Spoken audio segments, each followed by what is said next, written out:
If you run your wedding DJ setup with either one sub or two subs in front or behind your DJ booth, and lately it's been sounding off, in this video, I'm gonna show you how to fix it with delay timing.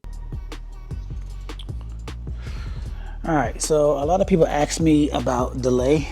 And one thing I wanna let you guys know that on this ETX system, if you, on the back of the DSP here, if you go here, you got the function. This is like pretty much like a preset EQ. I keep mine on live.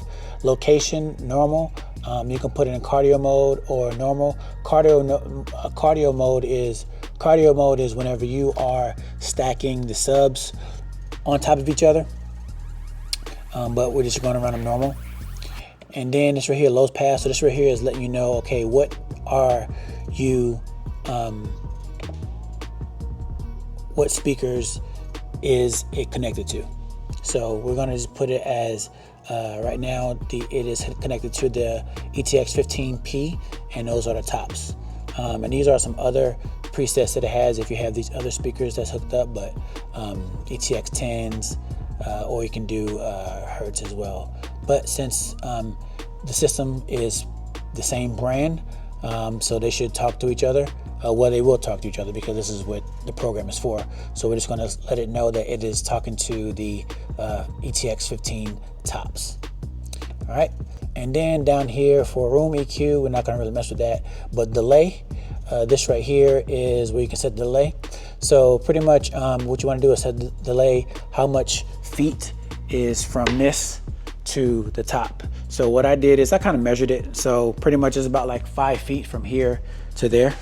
So all we're gonna do is put the delay to 5 feet, and that's gonna be it too. So the reason why I put it at 5 feet is because this right here, actually the sub is, since it's in front, so we want this to the sound to delay for whenever people are hearing it. So since we can't speed it up, we can delay it. So since these speakers right here are going to be firing, and this right here, since it's in front, we don't want this hitting it first and then the tops. So what we're going to do is we're just going to delay it. And all the delay is already built in, so we just got to put in how much feet is it do you want to delay. So we want to delay it because this is a separation between this speaker and that speaker. So since this speaker is in front, so we want to delay the sound from this one so that way it'll match. So all the speakers will be able to hit everyone at the same time. I don't think it's really going to matter because, I mean, the room is not a really huge room, and the dance floor is right here. But anyway, before people ask me in the comments, this is how we set the delay. And I know the ETX, the ETX system, it is unique to that. So just want to let you know this is where the delay is set at. If you are a new DJ or even an older DJ that has been in the game for a minute, but now you're trying to break into the wedding and private event scene, I highly recommend you get my professional DJ business blueprint. Inside the blueprint, you're going to get the contracts that I use. You're going to get all of my templates, even the templates that I use in a Honeybook. I'm going to show you how to set up my Honeybook templates and the automations. I'm also going to show you how I book my clients. Inside of it, I'm going to give you real live Zoom meetings so that way you can see what exactly I say to clients and how do I get them from the inquiry all the way to getting that first deposit. You're going to get all of my checklists. Everything is in the Professional DJ Business Blueprint. Link is in the bio. And up here, the same thing. So what I want to show you up here is up on this DSP here, live just like the sub, and location letting it know that it's on a tripod. The subwoofer letting you know that we are rocking the ETX 15 SP, so it knows the speaker that it is paired with.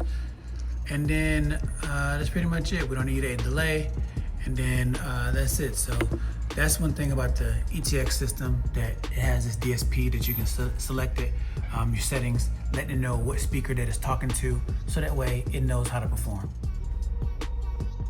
And in this case, I have the subwoofer in front of the DJ booth. If I had it behind the DJ booth, I would not delay the sub. I would delay the speakers that are closer to the crowd, and that would be the two tops. So both tops will be delayed 5 feet because I want the sound of the tops to be delayed 5 feet to give that time for the sub to catch up with those speakers, so that way it will meet the crowd at the same time on the dance floor. And if you want to know how I'm booking all these weddings and private events that you're seeing on this YouTube page, I'll break it all down step by step in the blueprint. Link is in the description. And if you like this video, I have a lot more information just like this in the entire gig log. You can watch that gig log right here. But if you've already seen the full gig log, watch this video right here because YouTube says that it's the best one for you.